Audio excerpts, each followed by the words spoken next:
Hello friends, welcome to crazy GK trick.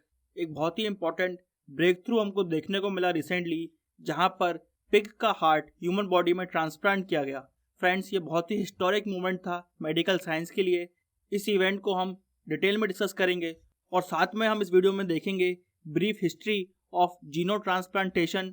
India में क्या status है ट्रांसप्लांटेशन का, क्या प्रोसेस है ऑर्गन डोनेशन की, किस तरीके से ऑर्गन ट्रांसप्लांटेशन होता है और क्या टेक्नोलॉजी इन्वॉल्व होती है जीन एडिटिंग में। इन सभी टॉपिक्स को हम बहुत डिटेल में डिस्कस करने वाले हैं। आइए सबसे पहले हम देखते हैं क्या ब्रीफ हिस्ट्री है जीनो ट्रांसप्लांटेशन की।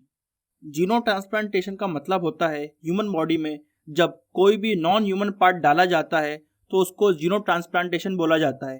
फ्रेंड्स, 1965 में ही हमने पहली बार पिग वॉल्व का यूज़ किया था ह्यूमन हार्ट के अंदर जो ऑर्टिक वॉल्व होता है उसको रिप्लेस करने के लिए।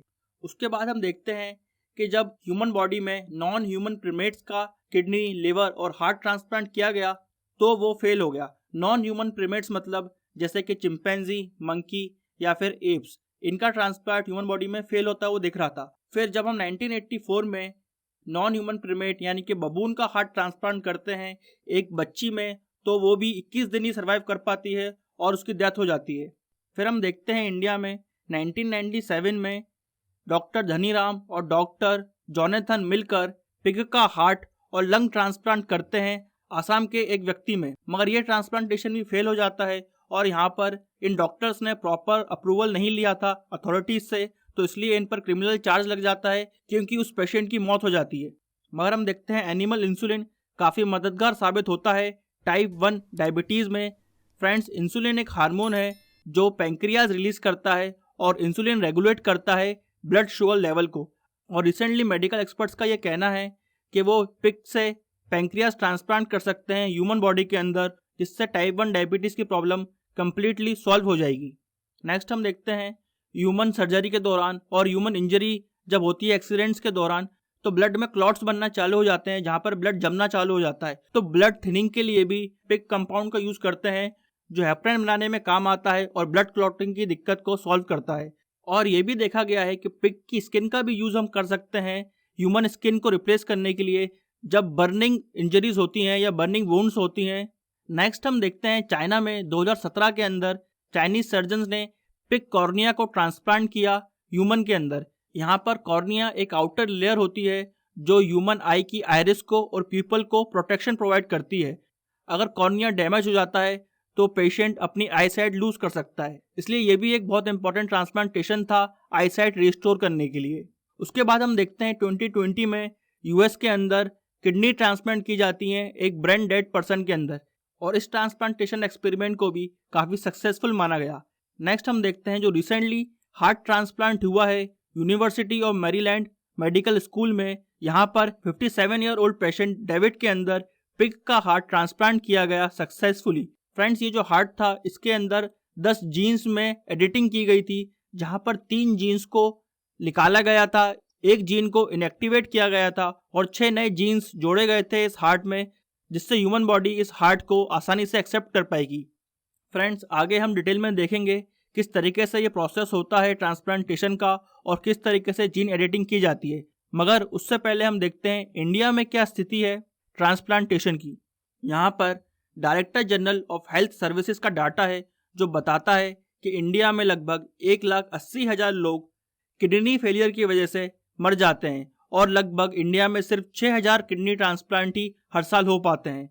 और इंडिया में लगभग 2 लाख पेशेंट लिवर फेलियर की वजह से मर जाते हैं, जिनमें से हम लगभग 10 से 15% लोगों की जान बचा सकते हैं अगर हम सक्सेसफुली लिवर ट्रांसप्लांट कर दें यहाँ पर। और इंडिया में लगभग हर साल 50,000 लोग हार्ट फेलियर की वजह से मर जाते हैं और इंडिया में सिर्फ 10 से 15 हार्ट ट्रांसप्लांट ही परफॉर्म होते हैं हर साल। और अगर हम बात करें कॉर्निया ट्रांसप्लांट की, तो इंडिया में 25,000 कॉर्निया ट्रांसप्लांट होते हैं सक्सेसफुली, मगर रिक्वायरमेंट हमको यहाँ पर 1 लाख कॉर्निया ट्रांसप्लांट की है। फ्रेंड्स, ये डाटा बताता है कि ऑर्गन ट्रांसप्लांटेशन कितना ज़रूरी है और कितनी जानें हम बचा सकते हैं ऑर्गन ट्रांसप्लांटेशन करके। मगर यहाँ पर जो सबसे बड़ी दिक्कत है वो है डिमांड और सप्लाई की। हमको यहाँ पर और ज़्यादा ऑर्गन डोनेशन चाहिए जो इस डिमांड और सप्लाई के गैप को फुलफिल कर सके।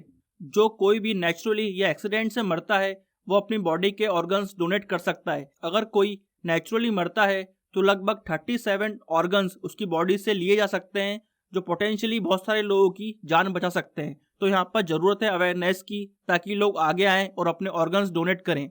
लिमिटेशन ऑफ डोनर्स की वजह से ही जो डॉक्टर्स हैं, जो एक्सपर्ट्स हैं, वो इस वक्त जीनो ट्रांसप्लांटेशन की तरफ जा रहे हैं, ताकि वो इस डिमांड और सप्लाई के गैप को फुलफिल कर सकें। सबसे बड़ी दिक्कत जो सामने आती है जीनो ट्रांसप्लांटेशन में, वो है ऑर्गन रिजेक्शन की। हमारी बॉडी का इम्यून सिस्टम अटैक करता है कोई भी फॉरेन ऑब्जेक्ट्स जब हमारी बॉडी में एंटर करते हैं। इसलिए जैसे ही नॉन ह्यूमन ऑर्गन डाला जाता है ह्यूमन बॉडी के अंदर, तो हमारा इम्यून सिस्टम उसको अटैक करता है, और यही सबसे बड़ी दिक्कत थी डॉक्टर्स के सामने। यहाँ पर इस प्रॉब्लम को दूर किया जा सकता है अगर हम उन ऑर्गन्स को जेनेटिकली मॉडिफाई कर दें, जिससे कि ह्यूमन बॉडी उनको एक्सेप्ट करे और आसानी से ट्रांसप्लांटेशन किया जा सके।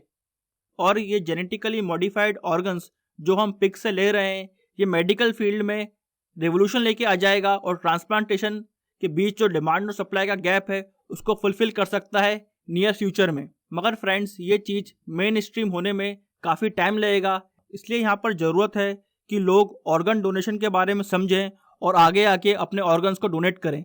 इंडिया में ऑर्गन डोनेशन के लिए transplantation of human organ act 1994 है, जो प्रोवाइड करता है पूरा प्रोसेस ह्यूमन ऑर्गन ट्रांसप्लांटेशन का। और साथ में यहाँ पर national organ and tissue transplantation organisation बनाया गया है, जहाँ पर आप रजिस्टर कर सकते हैं अगर आप अपने ऑर्गन्स को डोनेट करना चाहते हैं। नेक्स्ट हम देखते हैं यहाँ पर नेशनल नेटवर्क डिवीज़न बनाया गया है। जहाँ पर ऑर्गन्स का डिस्ट्रीब्यूशन और प्रोक्योरमेंट देखा जाता है नेशनल लेवल पर। फ्रेंड्स, ये तो बात हुई इंडिया में क्या स्थिति है ट्रांसप्लांटेशन की और क्या प्रोसेस है ऑर्गन डोनेशन का। नेक्स्ट हम समझते हैं क्या प्रोसेस है ऑर्गन ट्रांसप्लांटेशन की। फ्रेंड्स, यहाँ पर जो पिग यूज़ किया गया था उसका हार्ट पहले से ही मॉडिफाई कर दिया गया था।